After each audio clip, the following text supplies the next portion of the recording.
So Yemi, why don't you tell us again about your pharmacies and start with that. So good morning, everyone. My name is Yemi Omilana, and the person that just spoke that's my beautiful wife. So we actually own 3 pharmacies together in the Coachella Valley. So we have one pharmacy in Palm Springs called Las Palmas Pharmacy. It's on 555 East Tachiva Drive, just right across from the Desert Regional Emergency Room.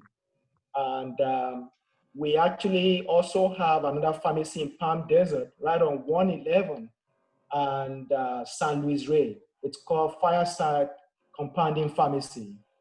Then we have another 3rd one in, it's a borderline between La Quinta and Palm Desert. So it's called La Quinta Pharmacy. So that one is right off Washington and Fred Warren at that junction.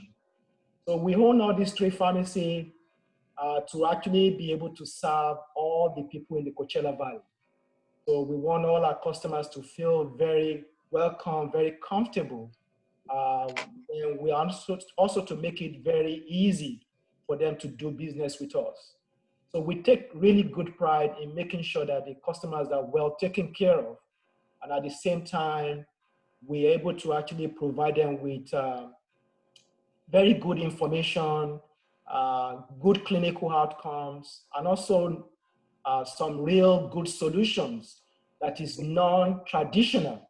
So we tend to give more tools for the providers and the caregivers to be able to take care of the patients. So that's just briefly, and we've been doing this for over 20 years now. So, and I'm so excited, and I'm very, very appreciative of being able to be invited to come and speak on this very good topic that every one of us, whether we're related or in one way or the other, we're actually affected by this condition. So I'm very, very excited. I'm very happy to be to speak about some of the things that could be done for Alzheimer's patients and also their caregivers. Wonderful. What would you, so we talked yesterday, and you were telling me about what you find effective for your Alzheimer's patients. Yes.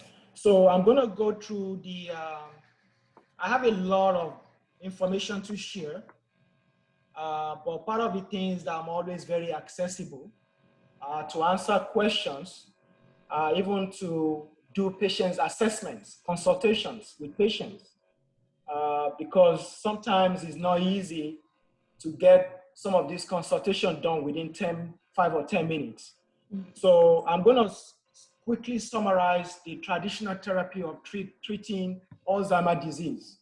I don't want it because I believe everybody in attendance, they're very familiar with what this condition is. So I'm not going to go too detailed into that. And we are very familiar with all the traditional medicines that is being used. So basically, there's basically 3 types of dementia. Alzheimer's disease is one of the most common, and we have the vascular dementia and also the Lewy body dementia. So part of the drug treatment that is being used, it's some of the agents is called the Acetal Cholinesterase enzyme inhibitors. So plainly, acetylcholine is one of the neurotransmitters that is responsible for memory. So they found out that there is a depletion or low acetylcholine in the brain of patients with cognitive impairment. So the drug, like the Aricept, is an acetylcholinesterase enzyme inhibitor. So what it does, it prevents the neutralization of the acetylcholine so that there is more acetylcholine to encourage the transmission of information. So it's a neurotransmitter. So it helps to boost the neurotransmitter in the brain. So also there's another agent called Namenda. So those are the two agents that are very popular. There's also Exelon and Razidin, which is the galantamine. So those agents, they do help, but they've found out that like maybe 1 out of 10 patients have success with all these agents. So my talk today is actually to give us an opportunity to be able to see other tools that are available apart from the mainstream medicine that we could use to take care of patients that are being affected by this disease state. So part of the things are, one of the integrative tools, everybody is very familiar with CBD these days. So CBD, it ranges from, is derived from the plant. It could be from hemp or marijuana. So basically, there was a bill in 2000, a farm bill in 2018 that actually encourages people to farm hemp. And the classification of that is actually being classified as not a controlled substance. So before, marijuana is actually still being classified under the federal regulation as a controlled substance by the DEA. So the CBD I want to talk about today, it's a pure CBD that we actually use in a pharmacy for making different kind of formulations. So because the hemp CBD, which is called, CBD is actually called cannabidiol. So the cannabidiol in this powder that we have in our pharmacy is actually 98% pure. It has less than 0.01% THC. Then it's actually it's been approved by it's actually being made by an FDA GMP compliant manufacturer.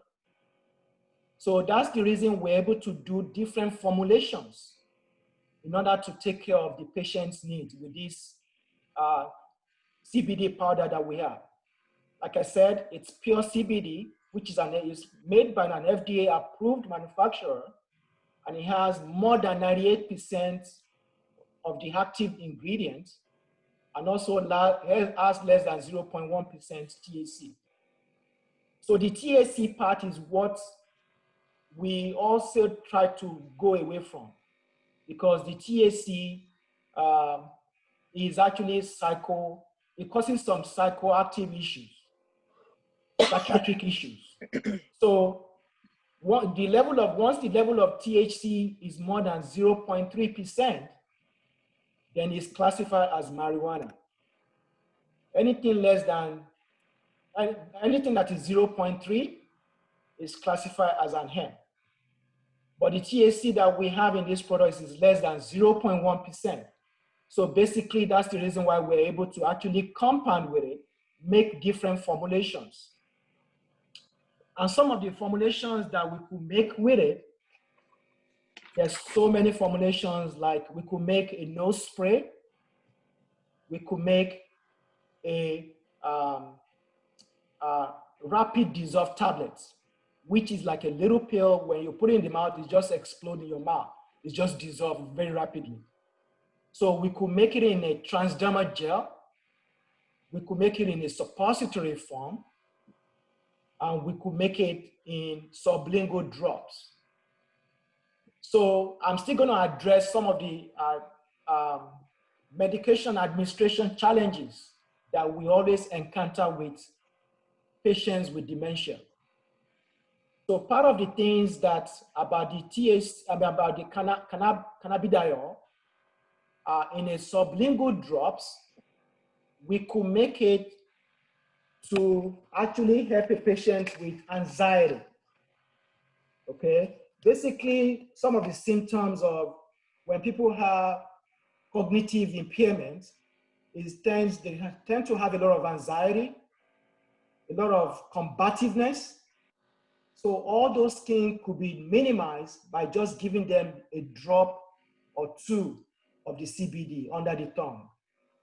So it's easy to administer, because I've had some of the patients, some of the caregivers telling me that when they try to dose a patient that have cognition issue, they tend not to want to take the pill. So this is an innovative way to actually dose that CBD in a sublingual drops or in a nose spray form or in a transdermal form to actually calm the patient down. Because the cannabidiol is actually good for anxiety, for also for pain as well. There's so many other things that is good for. But I just want to introduce everyone to this, the cannabidiol that we carry in the pharmacy. And we're able to do this because the manufacturer is an FDA GMP compliant manufacturer. That's the only reason why we're able to do this.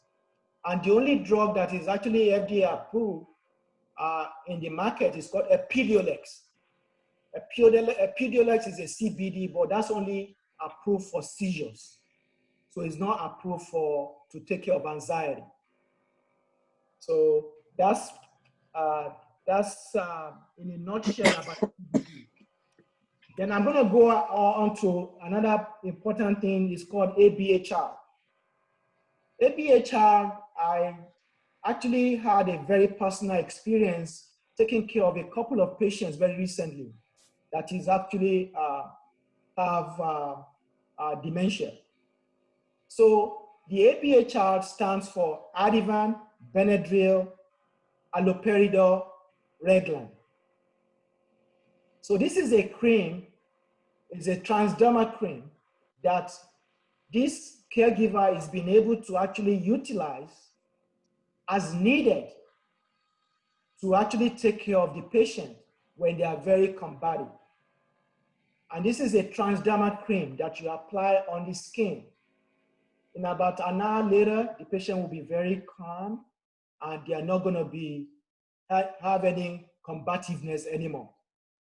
So it also works to speed up the GI motility, because sometimes the GI is compromised during this condition as well. So it helps to speed up the GI motility so that the patient would want to eat.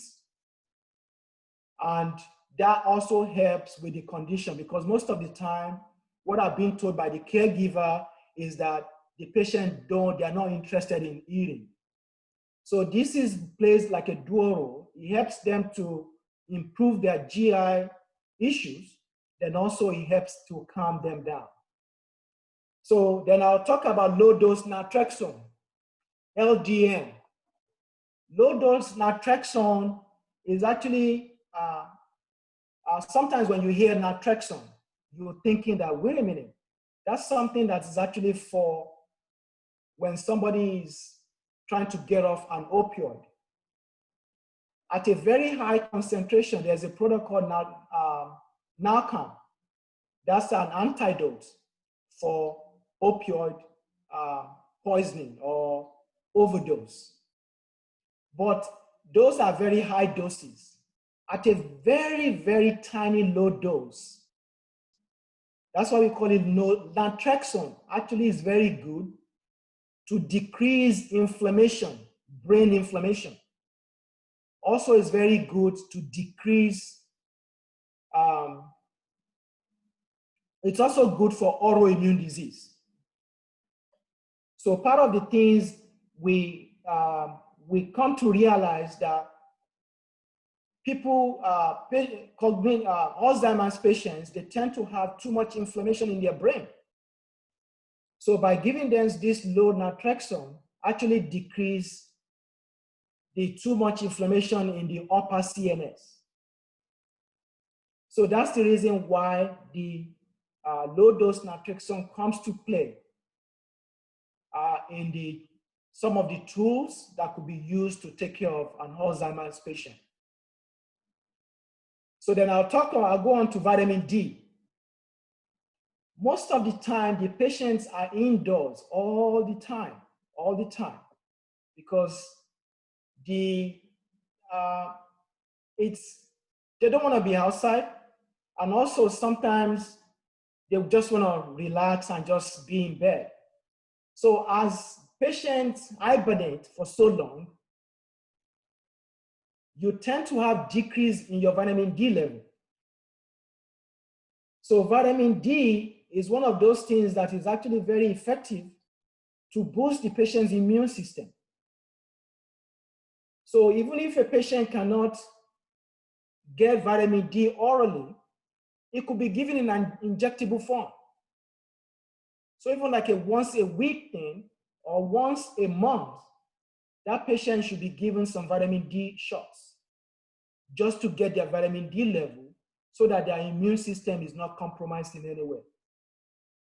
So some of these things are the adjuncts, that things that could be added to the mainstream treatment of Alzheimer that could be done to actually help the patient improve their lifestyle and making them feeling optimal. Then nutritional supplements play a very huge role in these patients. And I know sometimes it could be very, very difficult to get this patient to take medicines. That's the reason why we work in conjunction with some doctors in this area that could actually perform some IV nutrition for those patients. IV nutrition is more of taking all the necessary vitamins that I'm going to go over them, that is actually is being shown to actually help Alzheimer patients. And that could be done like even once a month or once or every 2 weeks. That helps the patient to feel really motivated. It helps them to improve their functioning. It helps them to boost their energy level. So I'm going to go over some of those vitamins. Basically, I'll start with something called acetyl-L-carnitine. Acetyl-L-carnitine is structurally similar to acetylcholine. I just mentioned acetylcholine is one of the major neurotransmitters to be effective for cholinergic function. It also prevents the decline in brain mitochondrial function. So mitochondrial function is the powerhouse, is the energy center of the cell. So when you have a patient that is actually depleted, fatigued, extremely tired, you want to upregulate their mitochondrial function. If you upregulate their mitochondrial function, they will be able to have more energy. So that's one of the things the acetyl-L-carnitine does, is a precursor to acetylcholine, and it helps with cholinergic neurotransmission. Then vitamin B12. Vitamin B12 is actually very present in cerebrospinal fluid, and there's some studies that were done that they found out that Alzheimer patients, they have very low vitamin B12. So vitamin B12 deficiency could be contributing to declining of the Alzheimer's disease. So, but oral vitamin B12 doesn't work. The shots, it's what is being shown in the studies to have major impact. And also, Alzheimer patients, they have a deficit in the transport of B12 across the blood-brain barrier. So by giving them B12, it actually helps to ameliorate or decrease or improve that condition. Magnesium. Severe magnesium deficiency, it's a reversible cause of dementia. Though sometimes when you check the serum level of magnesium, that doesn't mean that there's no intracellular deficiency. So part of the things that could be incorporated into this IV nutrition is magnesium. The B12 could be incorporated into that cocktail as well, that the patient could get like every 2 weeks or even once a month. Then now, there's also something called NAD. NAD is an abbreviation for nicotinamide adenyl dinucleotide. It's a component of electron transport, which is involved in mitochondrial energy, and also it promotes the synthesis of neurotransmitters in the brain, like dopamine and norepinephrine. So NAD is something that it could be given in an IV form, and I've seen some doctors in the area using NAD for patients with neurological disease like Parkinson's disease, ALS, and also Alzheimer. NAD function to actually improve the mitochondrial energy production and also production of neurotransmitters in the brain. Inositol, the role it plays is a component of phosphatidylinositol cycle, which means it improves neurotransmitter signaling. So the neurons are able to fire better. They're able to transmit information from cell to cell by boosting the inositol component of the brain. Vitamin E, it's a very powerful antioxidant that should be given to those patients with cognitive issues. Vitamin E is an antioxidant, and they are very neuroprotective. So when I talk about vitamin E, there's an alpha and gamma tocopherols. You want to make sure that you have mixed, because giving one causes depletion of the other one. So you want to give a mixed tocopherol. That's the one you want to buy. Those ones are a little bit more expensive than just regular vitamin E that you could pick up in Costco. Thiamine. Thiamine is vitamin B1. It plays an important role in brain function. So that's why in that cocktail of the IV nutrition that we make, we put some B complex into that cocktail. So that helps with the brain function. Zinc is also very, very beneficial. Then omega-3 fatty acids, which is, you're probably familiar with fish oil capsules. Those also plays a very good role in normal brain function. So if the patient is not going to be open to taking, some of those fish oil capsules, they're kind of huge. We have them in liquid form that could be given easily to the patient. Silicon. There's an observational studies that were done. The higher concentration of silicon in drinking water are associated with lower incidence of Alzheimer's disease or cognitive impairment. The way it works, silicon has been shown to inhibit the absorption of aluminum. Aluminum is one of those things that it's very controversial that now everybody needs to watch the amount of aluminum you take. So those people taking antacids that have aluminum in it, you need to be very cautious of how much of those you're taking, because aluminum is one of those things that actually some studies found out that could contribute to development of Alzheimer's disease.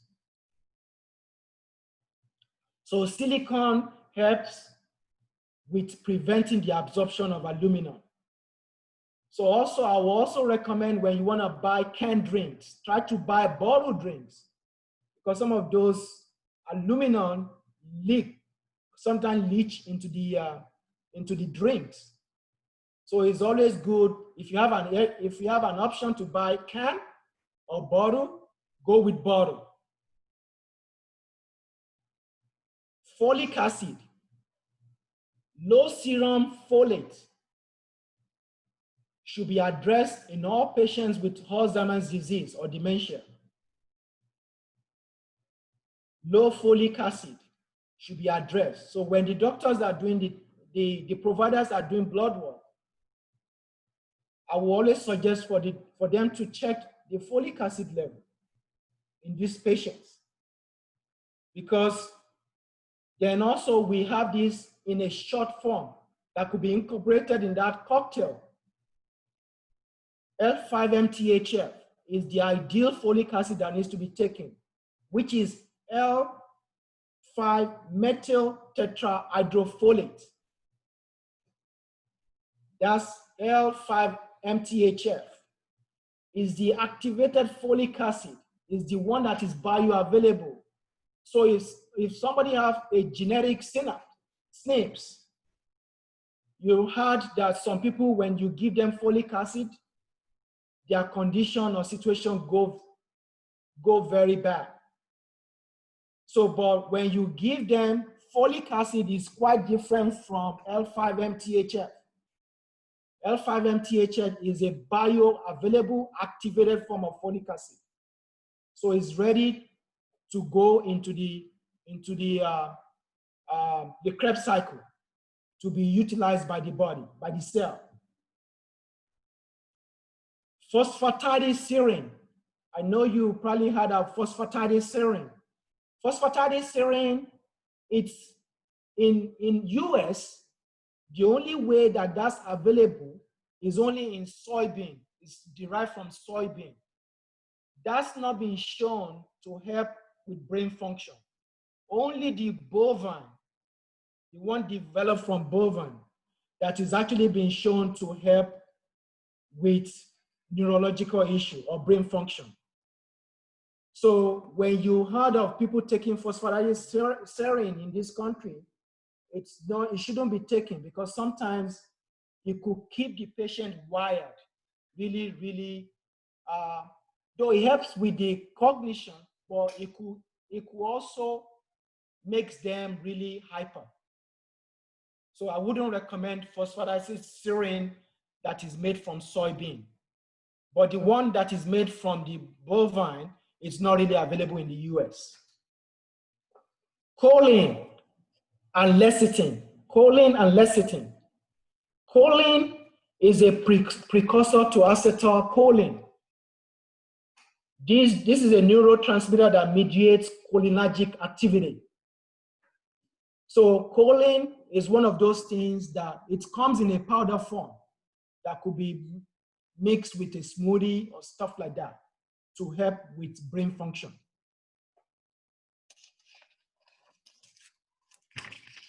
Gingko Biloba. Gingko Biloba, it's a very good herb. It inhibits the production of brain beta amyloid. You probably heard of the amyloid, is what causes plaque in the brain. It controls the production of brain beta amyloid precursor protein and the beta peptides, both of which are believed to play a role in the pathogenesis of Alzheimer's disease. So, but when you want to buy the Gingko, make sure you buy something like a 20% Gingko. Have at least 24% of the Gingko heterocytes. That's the one that is being shown in some of the studies that work. So also, you might heard that Gingko sometimes causes bleeding. That's very controversial, because in the studies that was done, but you just want to be careful if somebody is on Coumadin or medications that causes like blood thinners. DHEA. DHEA is one of the hormones that is secreted from the adrenal glands. DHEA which is the way that the doctor could check for DHEA in the body. So as part of the things that could be checked on these patients is their DHEA level. Because low DHEA, low plasma DHEA level is actually being associated with increased risk of developing Alzheimer's disease. So even as we are growing older as well, even if you don't have the condition, it's always good to check some of these parameters to make sure you are not going through life with low DHEA levels. So when somebody has a low DHEA levels, that means they have an impaired adrenal function. So that takes me to the caregivers. The caregivers are under a lot of tremendous stress, a lot of stress. It's very impossible to care for a patient when you are physically and emotionally drained. So we that we're in a position of caring for these patients, we need to take care of ourselves as well. Because at the end of the day, if we don't feel good, they can't feel good. So one of the things that I see is that the caregivers, they overcare and neglect themselves. You can't do that. You have to be able to take good care of yourself as well. So you have to be able to get yourself good nutrients. You have to be able to check your adrenal function. Please undergo chronic stress for over a long period of time. Our body is not designed to be under stress for so long. Our body is designed to handle stress for a little while, then you get back to normal living. But if you undergo chronic stress for so long, you have what we call impaired adrenal function. When you have an impaired adrenal function, that means some of the classical symptoms is fatigue. You'll be very fatigued. You start having memory issues as well. You start having very tired, low stamina. But all needs to be done is to give yourself some nutrients like vitamin C, vitamin D, zinc, and some DHEA. But I will recommend for the doctor or the provider to check your DHEA level to make sure it's not very low. So if it's a low DHEA that is contributing to that, then it needs to be supplemented. So when you give yourself a boost, you'll be able to have enough energy and you're able to put more in your emotional tank to be able to take care of these patients. So I always strongly recommend because sometimes it's very difficult to dose some of these things through these patients. So IV nutrition is a very good thing. Then there's also a product that we make in our pharmacy. It's called Synapsin. See, it's called SYNAPSIN. Synapsin, it's a blend of ginsenoside and nicotinamide riboside. Those two things support neurological and cognitive health. Ginsenoside RG3 is actually could be derived from Asian ginseng or American ginseng. Those are agents produced by plants. Those plants, they produce that to protect themselves from fungi and microbes. But they've been shown to support protection of brain cells called glial cells. Glial cells are the most abundant cells in the central nervous system. And they have inflammation of these cells may affect the function of the neurons. So some of the causes of neuroinflammation, this ginsenoside decreases that, eliminate that. Some of those causes are viral or bacterial infection, environmental pollution, heavy metal toxicity, traumatic brain injury, autoimmune conditions, and also the aging process. So the nicotinamide riboside in that formulation, it's a natural form of vitamin B3, which is a precursor of coenzyme, NAD.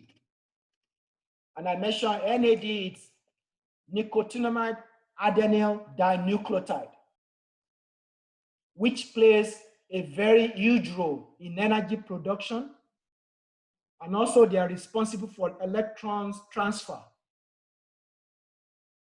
So the nicotinamide, the NAD, supports neuronal synthesis, and also it supports, there's something called sirtuins. Sirtuins, they're actually meant for longevity. They help us to grow really very old. So those things, the RG3 supports microglia activity and also helps with neuronal function. So this formulation is present in a nasal spray form, and we also add some vitamin B12, which is the methylcobalamin. We have methylcobalamin to it. So it's something that a patient could use that really works to improve cognition, and it's going to be very effective also in Alzheimer patients.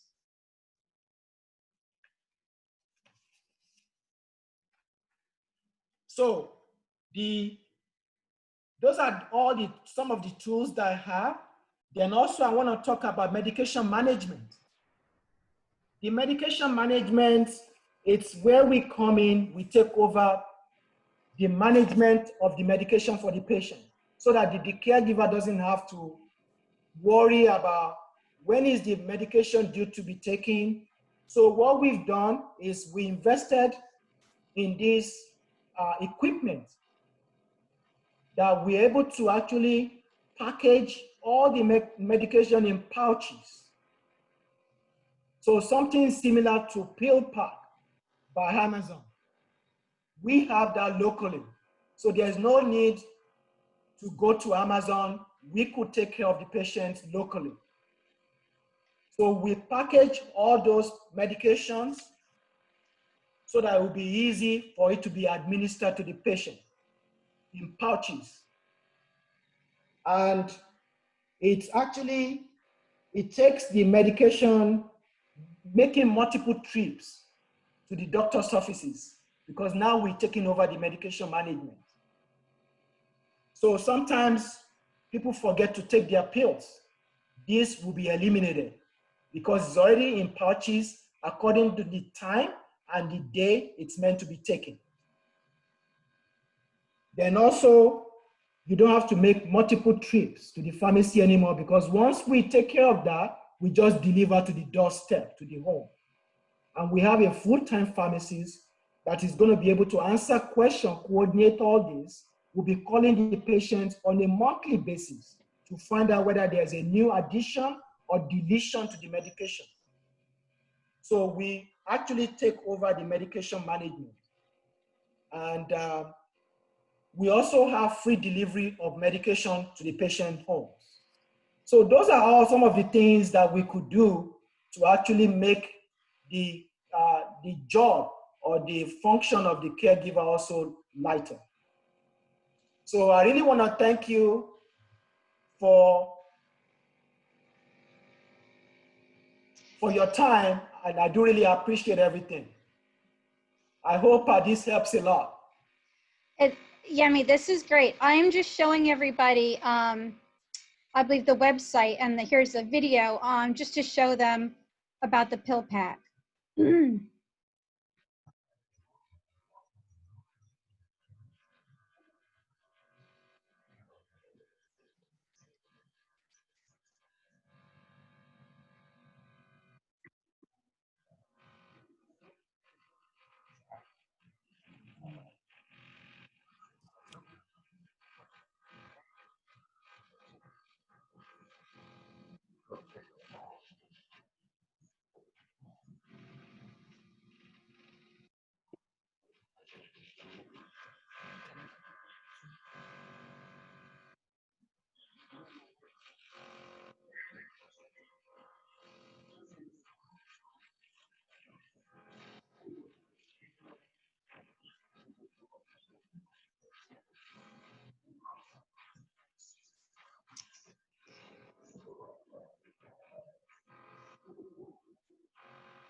Okay, I apologize. I gather that we were not able to hear that. Let me just try that one more time. Let's see here. Let's see, screen share. Okay, bear with me one moment, everybody. It's a short video. And see if this is a little better. Our new Pack My Meds program organizes your prescription medications into individual pouches. Give me a thumbs up if Each you guys pouch is okay. labeled and stored as a strip in a reusable dispenser box. We can fix your prescription mess. It is simple and convenient to keep track of your medications with Pack My Meds. Personalized pill pouches are labeled by day, date, and time to make taking your medication simple. We'll help you pick up all of your monthly medication in a single visit to the pharmacy. Easily tear off the packet for the correct date and time and take the medications inside. Take your medications with you wherever you go. Transferring your prescriptions is easy. Just give us a call and talk to one of our knowledgeable pharmacists. We'll work with your insurance provider and physicians to get all your prescriptions on the same schedule. We offer all of these innovative services at no cost to you. Simplify your life with Pack My Meds. We look forward to your visit. Okay, so that kind of gives everybody an explanation of the pill pack. And so I have a question for you, Yemi, and let me see if I've got any others in the chat. When you talk about the IV medicine, does the doctor prescribe that and then they come into the pharmacy and get hooked up to an IV? How does that work exactly? So you see, we actually have some practice or clinic that we work with. Okay. That will be able to actually, their doctor's offices, that they're going to be able to actually do that for the patient. Or sometimes, if the patient wants to have it done at the comfort of their home, we'll send a nurse to go and do the IV nutrition for them.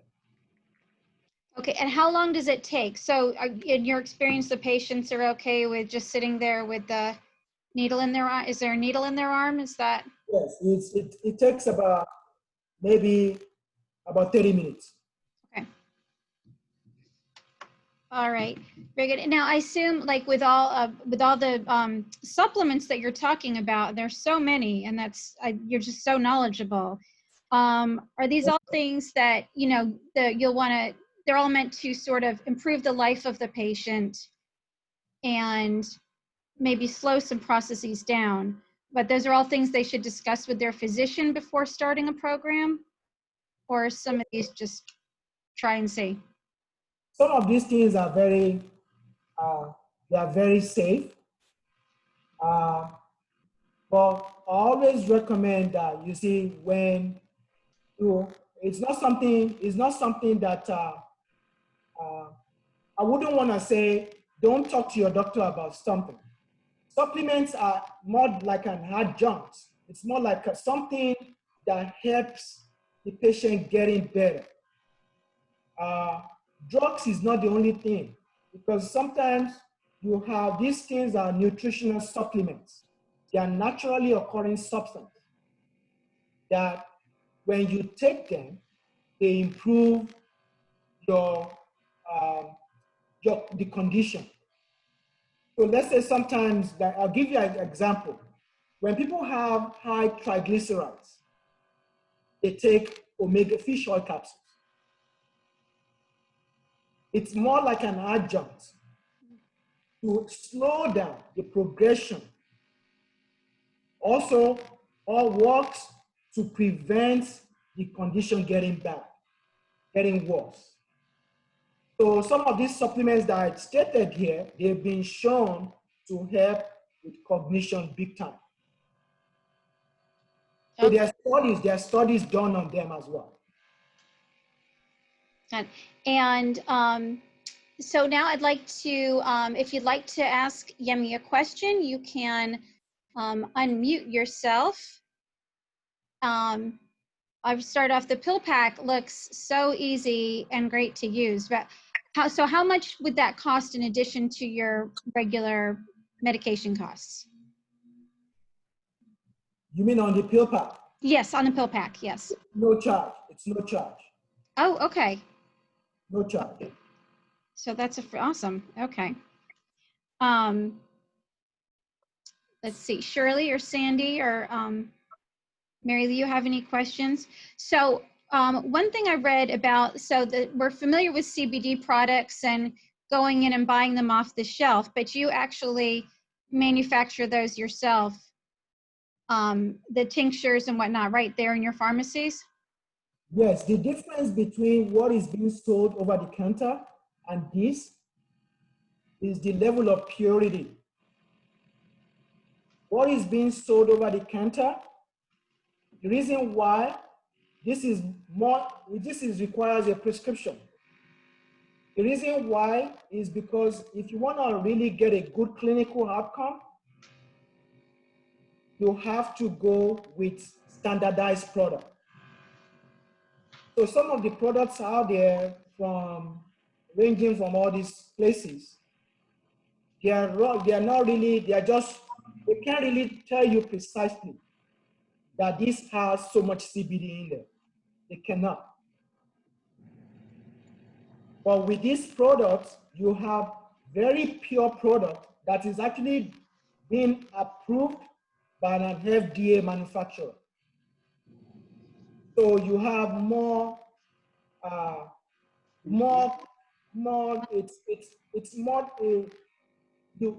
you could predict the clinical outcome of this, and you could be consistent.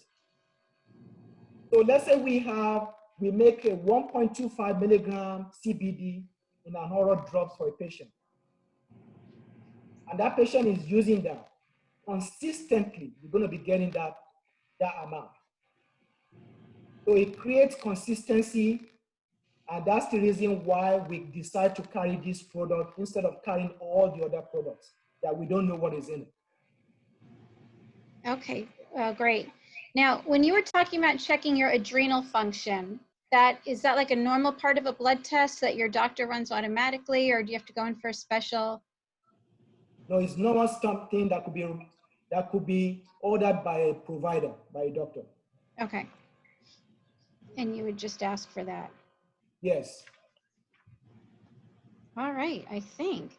Okay, so I'm going to put up, everybody, just some contact information for the pharmacy, and just some notes here, and I can share these with you.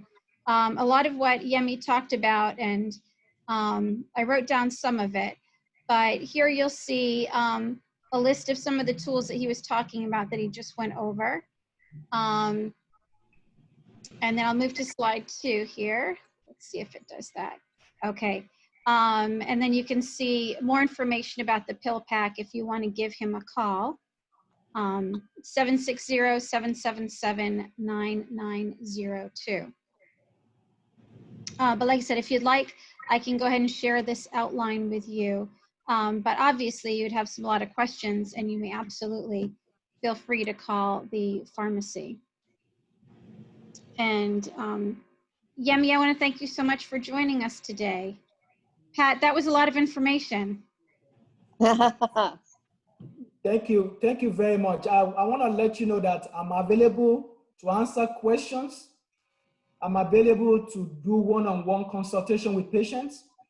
And most of the time at the Fireside Pharmacy store, but you could reach me anywhere, even through the La Quinta Pharmacy, you just send me the message. So I want to let you know that I'm available to answer all questions. And also, if you have some things that you're thinking about, that you need some clarification on, please don't hesitate to let me know. I'll be more than happy to actually give you my opinion on stuff. All right, thank you. Thank you so much. And if we don't have any other questions, I will say thank you. I look forward, I hope I get to see you guys soon. And thank you, Priscilla. Thank you, Yemi. Thank you. Everybody stay safe and stay well. Okay, thank you. And Thanks a lot. Bye-bye. Thank you. Thank you. And if you want to revisit any of this, it will be available on our YouTube channel or on our website, probably starting Monday. So take a look for it there. Okay. All right. Thank you, everybody. Thank Thank you. you. Thank you. Have a good weekend. Yes, you too.